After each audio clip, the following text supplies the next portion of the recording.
Fala galera, eu sou o Gui Tsubota, estou aqui no Engeek Tech Beer para mais um papo muito legal sobre as tendências da tecnologia e como isso influencia exponencialmente o mercado dos games. E claro, Engeek Tech Beer não pode faltar muita cerveja aqui no nosso papo.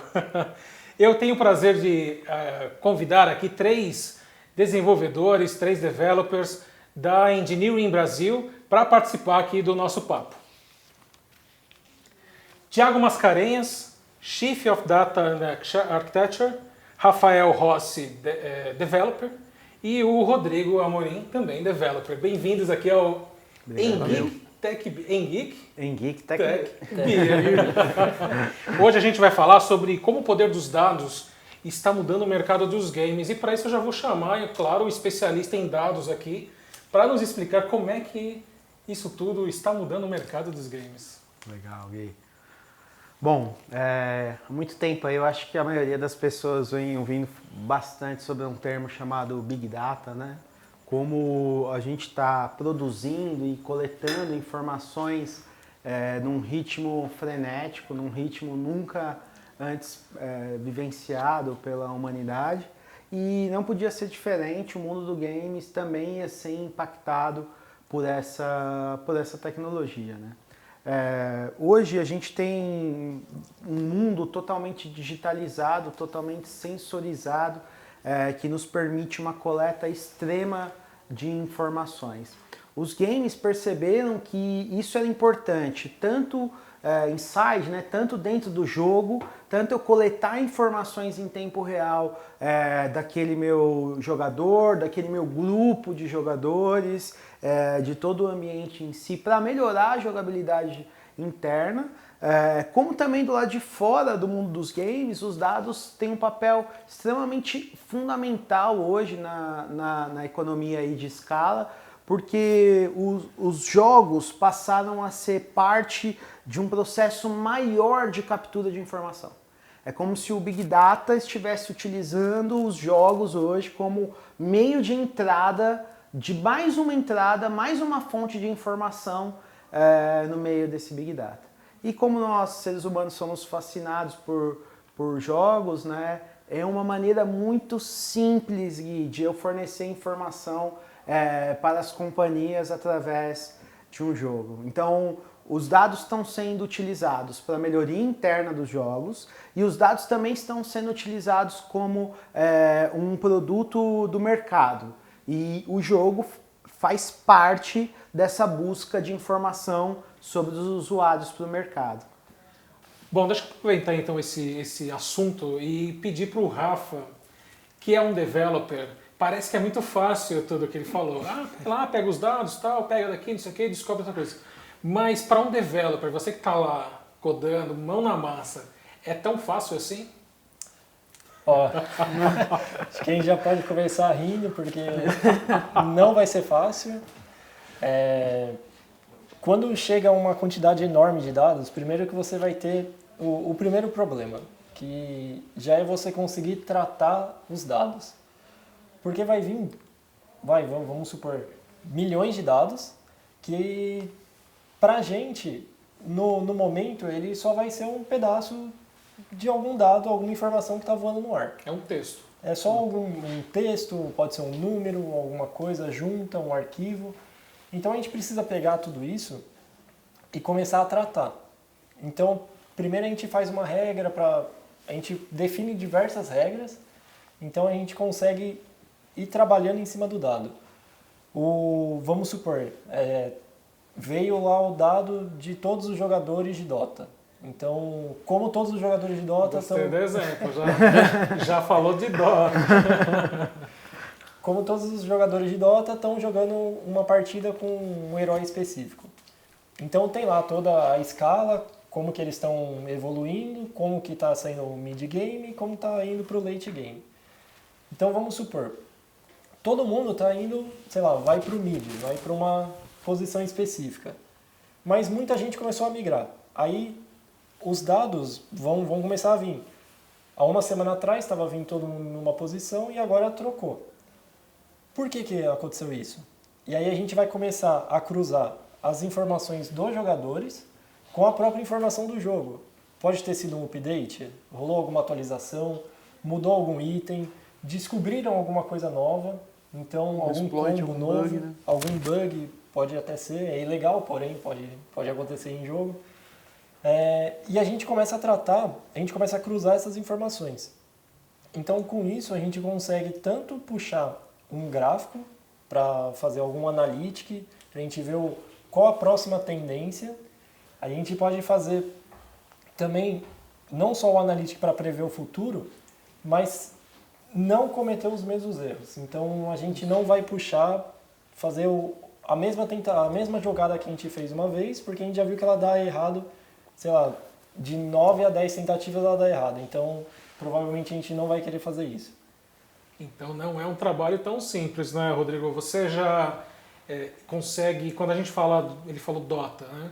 Dota, League of Legends, Clash Royale, seja de celular, seja mobile, ou seja de desktop ou de console. Quando a gente fala, então, esse desenvolvimento de extração de dados, você já consegue imaginar uma teia assim, de aranha de tudo que você tem que fazer? Qual que seria o primeiro passo? Cara, o primeiro passo é ver por onde dentro do jogo eu posso colocar, digamos, pedaços de código para extrair essa informação e, sei lá, enviá-la para o servidor, final de partida. Eu acho que seria alguma coisa nesse caminho. Centralizar as informações. Sim, exato.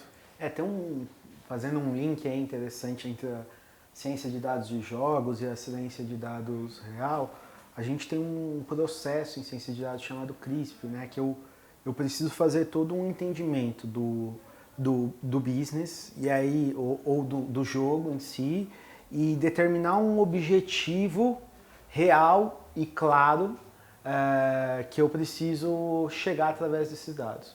Então, o Rodrigão falou, primeira coisa é extrair, né, no nosso processo de ETL, né? Primeira coisa é extrair os dados do game, passar ele para um conjunto um repositório de informações, onde eu posso fazer o que o Rafa falou, que é tratar o dado. Então, primeiro eu extraio, como o Rodrigão falou, centralizo. Conforme a partida for rodando, cada evento, cada momento que ocorre ali dentro deste evento, eu centralizo para um local único, aí eu trato, que é o T de tratamento desse ETL. E eu trato como, Gui? Eu trato com um objetivo. Às vezes eu não tenho objetivo claro. Posso ter um data lake ali e eu vou descobrir esse objetivo daqui a um tempo. Às vezes já tem um objetivo. Eu quero melhorar o NPC que naquela fase X, porque ele se tornou muito obsoleto. As pessoas entram lá e agora que elas demoravam meia hora, em 1 minuto eles passam aquele local. Então o tratamento vai se basear no objetivo final que eu preciso. E depois que eu fiz esse tratamento, aí eu posso usar ainda mais se eu não sei ainda todas as aplicabilidades, eu posso usar, por exemplo, um processo de data mining.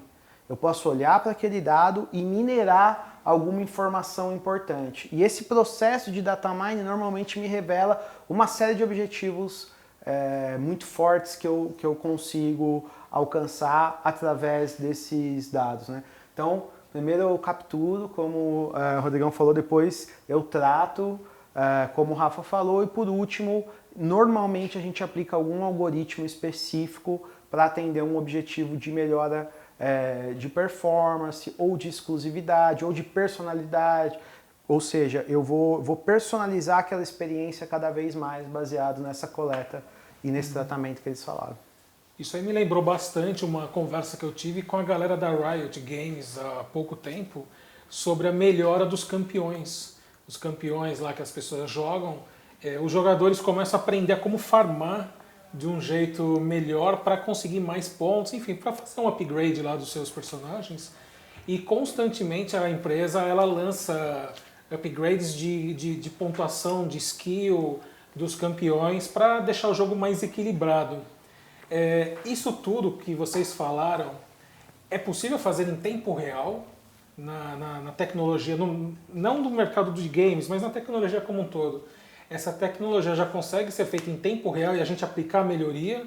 Ou ela tem que Você tem que extrair, trabalhar os dados e depois você coloca esses dados e a coisa acontece novamente. Como é que funciona? Tem até um caso que a gente não considera assim tempo real. Tem o Near Real Time. Então ele tem pode ser alguns segundos, alguns minutos que são que vai ser o tempo utilizado para processar o dado. Para processar o dado e gerar a informação que foi pedida, que está sendo requisitada. Então, tem muitas aplicações que você consegue fazer real time, como se fosse, vou dar um exemplo aqui, você quer saber o quanto de memória está consumindo uma aplicação ou um sistema, o uso do processador, e aí você consegue fazer real time porque não tem muita transformação. Então, a gente tem a coleta de informação direto no hardware e a gente já expõe ele, exibe em algum lugar. Para fazer tratativa assim, mais pesada, como que os jogadores estão usando o herói, qual a parte do mapa que eles mais estão indo, então eu preciso de mais informação junta para processar de uma vez só. Aí é considerado esse Near Real Time, que é o quase tempo real, porém não é o tempo real. Normalmente eu acho que esse reconhecimento de dados é feito em períodos, né? Então... Isso. Legal. Uma coisa importante que os dois citados, Gui, é que esse tempo está diminuindo cada vez mais. Então, muito interessante a pergunta, porque ciência de dados, no geral, ela trabalha apartada, digamos assim. Ela tem esse tempo de mining, de pesquisa, de desenvolvimento, e normalmente não é no real time. Ele é um brand separado que eu desenvolvo e depois lá na frente eu encontro ele como se fosse uma curva de um rio e lá na frente eu desemboco no rio principal e a partir dali a melhoria corre. Só que isso está diminuindo cada vez mais. Por quê? Porque a tecnologia, o poder computacional está cada vez mais evoluído, mais rápido. Então esse tempo de processar, coletar, processar e aí gerar um algoritmo em cima disso. E aí uma predição em cima disso, por exemplo, e devolver, ou uma classificação, que é o caso de você entender onde os jogadores estão mais distribuídos, isso está ficando cada vez mais rápido. E até coisas complexas como isso, hoje, com o que a gente conversou no outro episódio sobre computação de nuvem, sobre velocidade da internet, da informação, isso está ficando cada vez mais próximo e mais rápido. Hoje a gente tem um termo na indústria chamado IOPS, que é Inteligência Artificial em Operações, ou MLOps, que é Machine Learning em Operações. Trata exatamente disso, Gui. Eu tenho esse processo que está rodando em real time. Ocorreu uma diferença aqui, um novo cenário, um jogador novo entrou na partida. Esse meu algoritmo já não é mais o ideal para isso. Eu preciso retreinar este modelo, fazer um treinamento em real time, fazer o deploy em produção, para que ao mesmo tempo que esse jogador entrou, a partir de agora ele tenha essa experiência de novo refatorada, digamos assim. E isso está diminuindo. Como o Rodrigão falou, são períodos, toda a máquina, toda a computação tradicional trabalha com clock. Então eu tenho um tempo, nunca nada em real time, né? Nem as nossas imagens, nem os nossos olhos, existe um delay entre a realidade e o que a gente processa, até na nossa mente humana. Só que esse clock é tão rápido que eu penso que ele está sendo em real time. É o que vai acontecer com a gente. Essa curva está diminuindo cada vez mais e nós estamos entrando quase num poder de processamento da AI muito parecido com o poder de processamento de computação tradicional. Quer dizer, a gente está quase criando a Skynet, então. Falta pouco, viu? Não falta muito, não. Tem um exemplo, quando você fala o que demorava mais para ser processado do que está processando agora. Tem um site que analisa os dados de uma partida do Dota.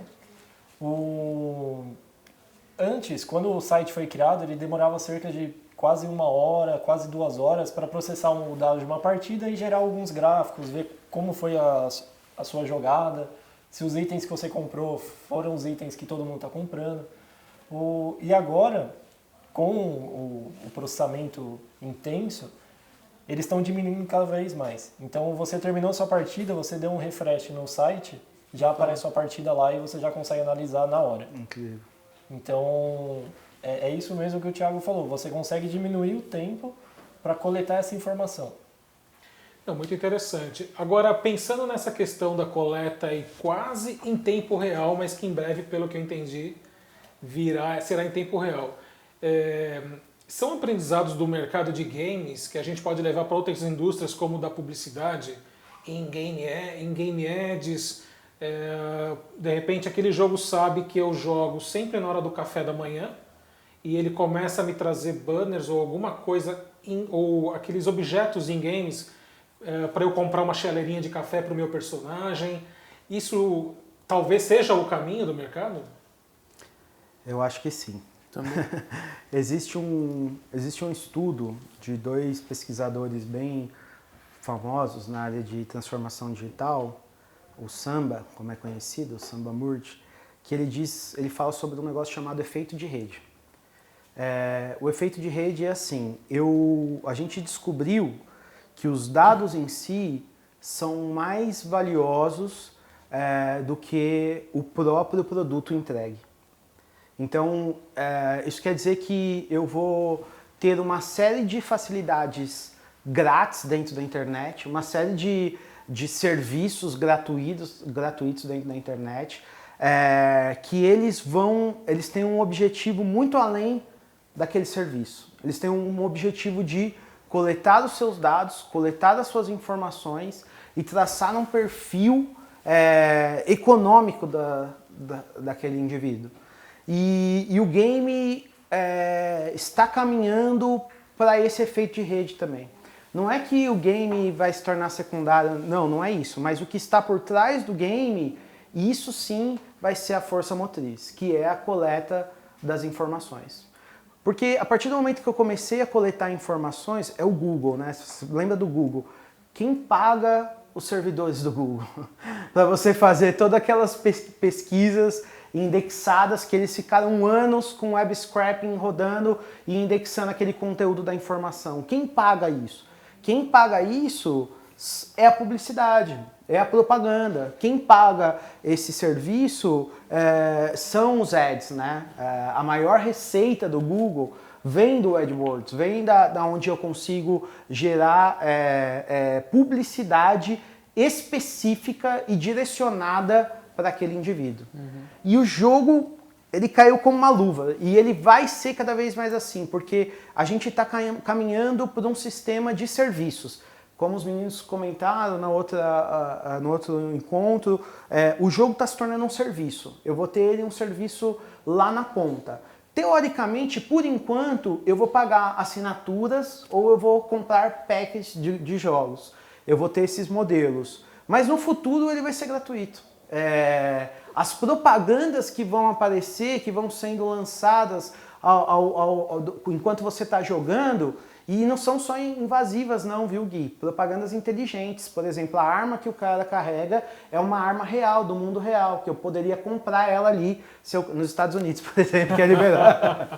Não aqui. Mas, ou o sorvete que aquele cara tá tomando naquele momento, eu poderia chamar já e ele me entregar na minha casa. E eu ter a experiência de tomar o sorvete junto com o meu personagem, um exemplo. Essa é aquela famosa mágica que as pessoas falam o seguinte: nossa, eu estava pensando aqui em ovo de avestruz e de repente você começa a receber e-mail e um monte de coisa de ovo de avestruz, né? Exatamente. Falei uma coisa nada a ver aqui. Sem contar, Gui, tipo mensagem subliminar.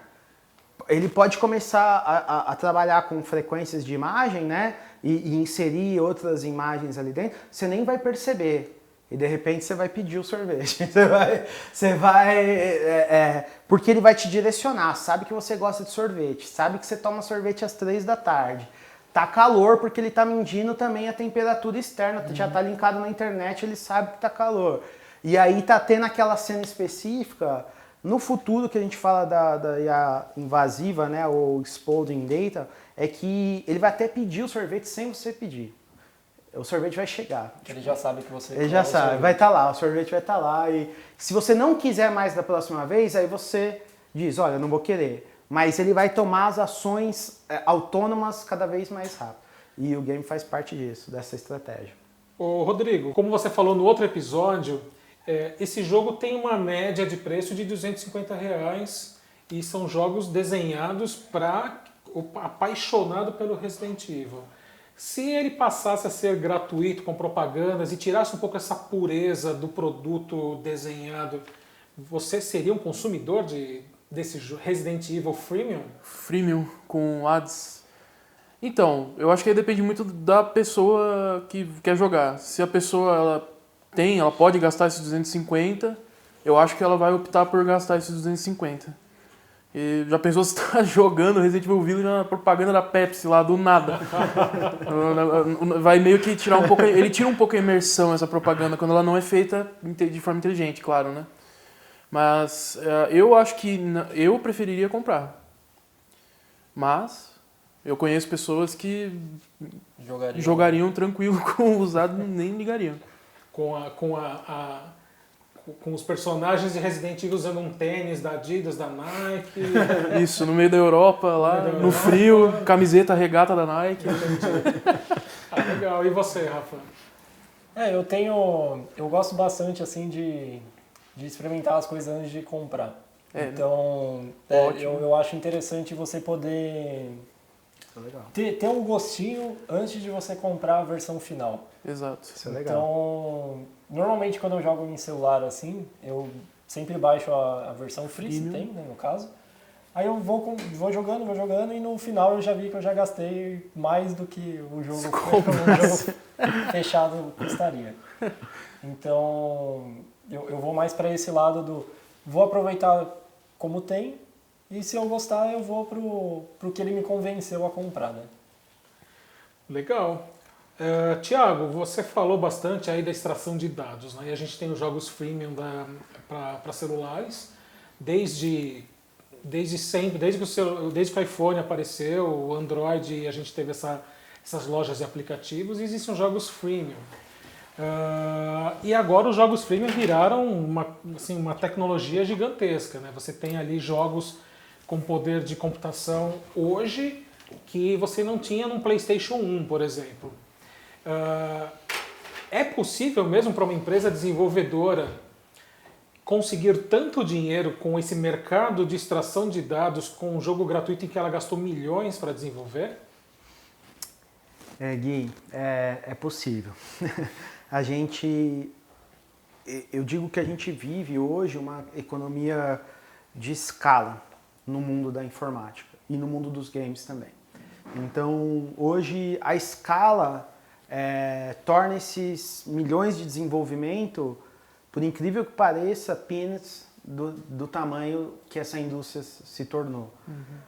Você tem companhias como, não sei se essa pronúncia é correta, a Tencent lá, chinesa, que os caras dominam um mercado de games mobile, de games que o foco não está na mega qualidade do desenvolvimento do jogo. O foco está na jogabilidade multiplayer. Como eu interajo como humano com outros concorrentes. Se você pegar o Clash Royale, você tem carinhas de provocação, você tem caretinhas que você vai ganhando ao longo do tempo, porque isso é o comportamento humano. A gente gosta de ganhar, a gente gosta de vencer, a gente gosta de competir, mas o aprendizado por reforço aqui, fazendo uma comparação com a AI, ela se tornou, hoje é um dos campos mais promissores da AI, porque a gente descobriu um poder enorme do reforço no aprendizado, quando a gente ganha alguma coisa e recebe uma recompensa em cima daquilo. Então, o desenvolvimento, por exemplo, do Clash Royale foi pequeno, muito pequeno, ao tamanho do retorno do investimento que eles trouxeram agora. Porque é como o xadrez, né? A tecnologia está na genialidade humana, de você interagir. Não é um mecanismo extremamente complexo que faz com que aquilo se torne interessante. Então, eu acho que tem total caminho e acho que a maioria vai caminhar para isso. Você não precisa vender, por exemplo, a propaganda, você vende a arma. Você não precisa vender o jogo, os 250 que custa no CD, hoje para você comprar, no DVD para você comprar. Com o meu filho que joga Fortnite, eu já gastei muito mais. E é um jogo gratuito. Porque todo mês tem o passe de batalha. Aí você paga o passe de batalha. Aí sai umas roupinhas novas, umas armas novas, você vai e compra aquilo. Então eu acho que assim, a lógica do game mudou, como tudo hoje. Hoje a gente está saindo, apesar do game nascer digital, a gente está saindo de novo do mundo físico, que eu tinha o console, que eu tinha o controle, que eu tinha TV. Eu estou saindo desse mundo físico e caindo num mundo literalmente digital. Todos os aspectos estão se digitalizando. E com isso a gente vai gastar cada vez menos no que a gente chama aí no mundo comercial de CAPEX e mais com OPEX. Ou seja, eu vou gastar menos na entrada, na aquisição, mas eu vou gastar mais ao longo da vida jogando.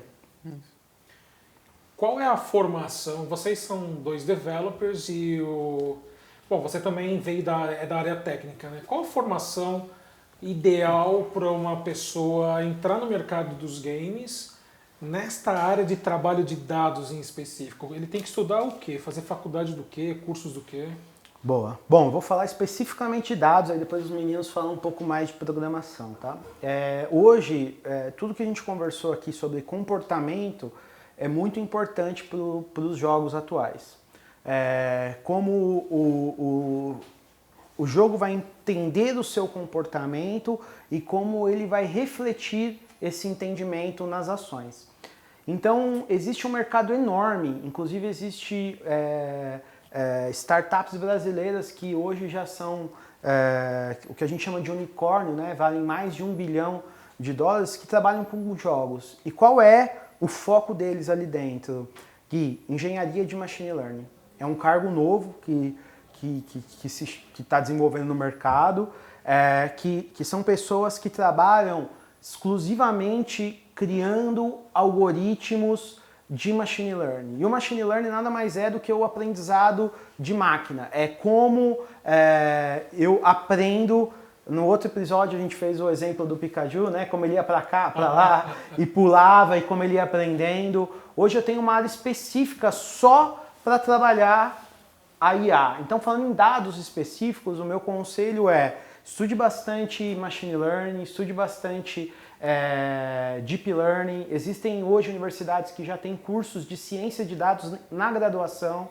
Aquelas que não têm na graduação, você tem uma série de cursos chamados MOOC, que você pode fazer pela internet, que são extremamente valiosos, tá? O mercado hoje ele busca eficiência, ele busca realização. Então, se você é um cara que é autodidata, que aprendeu e que sabe fazer e que correu atrás, eu tenho certeza que você vai ter espaço no mercado. E o Machine Learning, sem dúvida, vai te ajudar muito dentro dos jogos e fora disso, porque é um mercado também extremamente grande. Na própria engenharia aqui, a gente tem vagas abertas para engenheiros de Machine Learning. E aí, Rafa? Aproveitando um pouco, falar da parte de desenvolvimento, normalmente, se não for algo tão pesado, você vai mais para a linha de scripts. Então você vai algo para JavaScript, algum Python. Isso você fala processamento, certo? Para tratar o dado. Para tratar o dado mesmo. Se você não precisar de algo muito parrudo, né, a palavra certa, assim, como se fosse um Java ou até um Go, que consegue ser bem forte, assim. Mas a parte mais analítica, pelo menos até onde eu conheço aqui dentro, que eu trabalhei já com o Thiago, a gente sempre usou mais voltado para o Python. Então, se a pessoa já está desenvolvendo algo, pode ser um jogo, pode ser um sistema, ela pode implementar essa parte do script em Python já para fazer essa parte analítica. Então eu acho que dá para juntar um pouco dos dois, né? Sim. Muito legal. E o Rodrigo, eu sei que tem uma experiência um pouco além aí da área de dados, porque já mexe com 3D, com imagem. Dá uma geral aí desse outro caminho. Então, para fazer games? Olhando pelo lado de dados, eu acho que você não vai ter jeito. Você vai ter que acabar aprendendo a linguagem de programação. Normalmente é o C++, que é utilizado em jogos 3D e tudo mais, mas pode variar dependendo do motor gráfico que ele use. O script que o motor gráfico aceita pode ser de linguagem diferente. E, inevitavelmente, você vai ter que aprender um C++, C Sharp, Java. Isso pensando na parte de coleta, né? Porque não tem jeito, você vai ter que entrar no jogo, o cara vai falar pra você: toda vez que usar um tipo específico de poder, eu preciso que você grave que esse poder foi usado aonde e por quem. Então você vai ter que saber aonde é trigado esse evento pra, seja lá, mandar para um outro servidor, comunicar com o Python que ele tá falando, ou guardar tudo para no final da partida mandar para algum lugar. Sobre o que você falou de 3D, é mais um desafio pro cara que quer desenvolver um jogo sozinho, porque você parando pra pensar, vou desenvolver um jogo, você sabe programar. Você fala, não, tá safe, vou fazer facinho. Fez o quadradinho mexer, tá bonitinho, e agora? Eu preciso de um personagem. Abre o Paint e desenha uma coisa horrenda, porque você não sabe desenhar. Então, assim, a área de desenvolvimento de jogos, eu digo que ela é bem complexa por causa disso. Se você for fazer tudo sozinho, você precisa aprender a programar, você precisa desenhar, modelagem 3D, animação, sound design, é muito complexo. O ambiente de trabalho no desenvolvimento de um jogo é absurdamente complexo. Pela minha experiência, né, que já tive várias falhas aí em desenvolvimento de jogo, cheguei num ponto que eu não conseguia avançar porque eu não sabia desenhar, não sabia, sabe, tipo, gameplay tá fino, tá funcionando, porque eu sei programar, mas eu não sei desenhar. E agora, como é que faz? Contrata alguém? Não, eu quero fazer sozinho, então vai curso de desenho, tem que praticar. Isso que ele tá falando da parte artística ali é muito importante, não só no game. A gente tem isso em programação também, no que a gente chama de front-end, né? A parte que você vai exibir as informações. Assim é o game também, por melhor programador que você seja. O cara manja C++, C Sharp, Python, Java, matemática, matemática, ciência de dados. É o que ele falou, no final, se você não tiver comunicação artística, vai ser 2 quadradinhos ali, vai ser totalmente desanimador. Então, tanto em programação tradicional, convencional, eu preciso de artistas manipulando o front-end, o que a gente chama de UX, UI, né? User Experience e User Interface, como eu preciso também no game. Eu preciso desse cara. Então tem um caminho também para a galera de artes, para a galera que gosta de desenhar, digitalização 3D, quem trabalha com esse tipo de ferramenta. Não adianta só ser bonito, né? A parte do UX eu acho que ela tem que correr junto com o front-end. Porque você pode ser o melhor front-end que existe no mundo. Se você faz uma tela que, para finalizar o pedido, você tem que dar 15 cliques, a experiência do usuário vai ser horrível. Ele não vai conseguir, ele não vai ter animação para fazer a compra de novo, ele não vai querer continuar com aquilo. Se for uma coisa fácil, intuitiva, que ele não precise perder muito tempo para entender o que está acontecendo, para ele poder gerar, comprar, gastar dinheiro, comprar alguma coisa, trazer alguma coisa para casa, é muito importante essa parte do UX. De correr junto com quem faz o front-end, né? Quem está exibindo os dados. E assim, por mais que você tenha foco, queira ser programador, eu quero ver código, é importantíssimo também, eu acho, né? Eu acho que em todas as áreas, conhecer um pouco o outro lado. Então, você quer trabalhar com jogos, quer ser programador especificamente, gameplay, seja lá o que for, menu, UI, dá uma estudadinha, por exemplo, modelagem 3D, animação, pelo menos o básico, só para você ter uma visão mais ampla de todo o negócio, né? Eu acho que é bem importante também. Bom, tem uma coisa muito interessante, né? Vocês falaram, a gente brincou aqui da Skynet, né? Do Terminator. Tem outro filme que eu gosto muito, que é o Matrix 99, que mudou o cinema, e lá tem as máquinas. E aquelas máquinas fazem outras máquinas. Isso vai acontecer? De jogos fazerem jogos? O que vocês têm a falar sobre isso? É possível. Sempre teve, há muito tempo atrás, até o próprio RPG Maker, que é um aplicativo que te ajuda a desenvolver outros jogos. Porém, ele é uma coisa fora dos jogos, né? Atualmente já tem jogos que você consegue criar outros jogos dentro dele mesmo. Então, você consegue fazer uma programação mais simples, que a pessoa não precisa conhecer sobre código, Exato. ela consegue programar, assim, entre aspas mesmo, só fazendo a lógica das funções. Então você fala você vai ter um boneco, que seria o próprio Pikachu aqui, que aí você vai falar para ele, quando você apertar para cima, você vai sair desse espaço que você está e você vai para cá. Isso você faz em ciclos, né? Porque todo jogo é desenvolvido em ciclo. Então, se o cara segurar o para cima, ele vai indo para cima eternamente. Outra função que você poderia adicionar o botão de ação, ele poderia pular, ou ele poderia fazer um rolamento, ou fazer um ataque. Então você consegue definir coisas... Ações, né? Ações pré-definidas, você consegue colocar no seu personagem para ele ter uma mobilidade, ou alguma ação para se fazer. Outros inimigos você pode adicionar uma plataforma. Então, você consegue definir coisas, você consegue pegar coisas pré-definidas e adicionar no seu jogo. Então, você consegue ganhar velocidade, vamos dizer. Velocidade para... Um exemplo disso é a própria Nintendo que anunciou, eu não lembro o nome, mas tem o Dreams do PS4. Sim. Ele não tem nada de código, se eu não me engano. É tudo nodes que você vai conectando e formando lógica para controlar os elementos que estão na tela, né? De acordo com o que você precisa. Então, E seria uma abordagem mais user-friendly, digamos assim. Isso, tipo, ela tá pensando na lógica, só que ela não tá precisando pensar em código, por exemplo. Um dos exemplos que você não precisa de código, você pode colidir dois personagens, né? Então, o seu personagem com o inimigo. E aí, quando eles se colidem, ele pode perder uma vida. Você pode morrer na hora, ele pode morrer, não sei. Exato. Aí isso depende de O cada Pikachu pode colidir com o copo de cerveja lá, ficar bêbado e soltar um raio. Isso aí. Tá bom. Seria mais ou menos legal. isso, essa parte de... E é uma tendência isso no mundo dos games e no mundo programático, tecnológico. Sim, Eles querem simplificar o máximo possível, né? Exatamente, é o que a gente chama de metaprogramação, que é a programação criando a programação. Porque a programação em si é muito lúdico. Assim, quem programa é porque curte, é legal, o negócio te dá uma sensação bacana, mas 80% disso é repetitivo. Criando classes ou criando estruturas para executar aquilo que eu quero no final mesmo.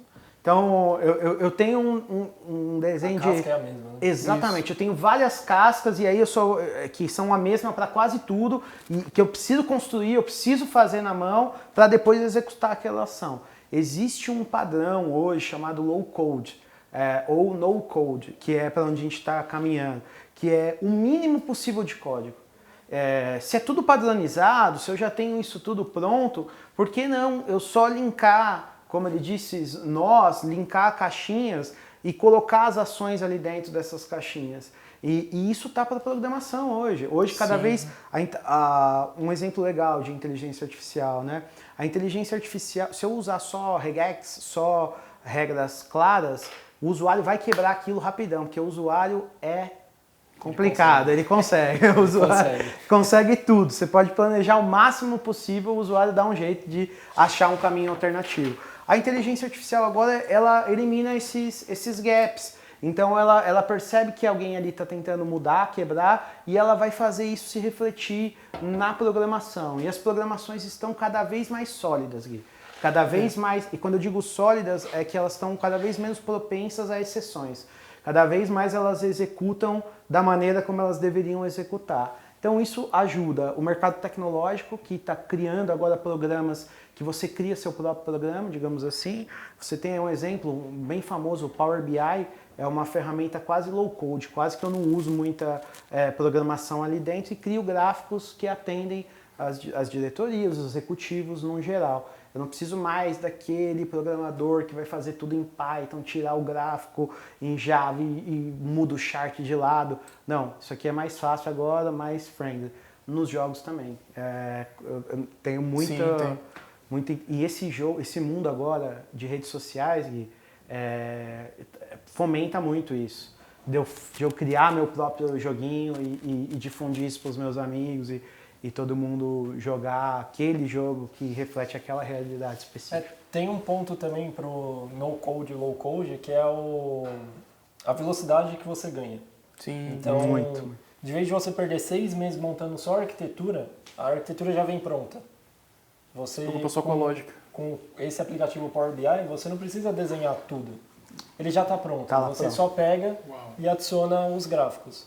E adiciona as regras dos É gráficos. isso aí. Tem muito a gente explorar então nesses assuntos todos. Sim. Aprendemos um monte sobre desenvolvimento de jogos. Não é só fazer bonequinho pulando na tela. Não. Aprendemos isso hoje. Quero agradecer aqui aos especialistas, ao Thiago, ao Rafa, ao Rodrigo, que descobrimos que não é só bonequinho pulando na tela o desenvolvimento de jogos, né? Agradecer toda a técnica e a você que está aí do outro lado da telinha. Participa da nossa pesquisa de qualidade. É um QR Code que está em algum lugar aqui, não sei exatamente onde. É rapidinho e vai ajudar a gente a evoluir o nosso programa. O Engeek Tech Beer fica por aqui. Quer conhecer mais sobre Engineering em Brasil? É www.engdb.com.br. E voltamos na próxima com muito mais nerdices e tecnologia.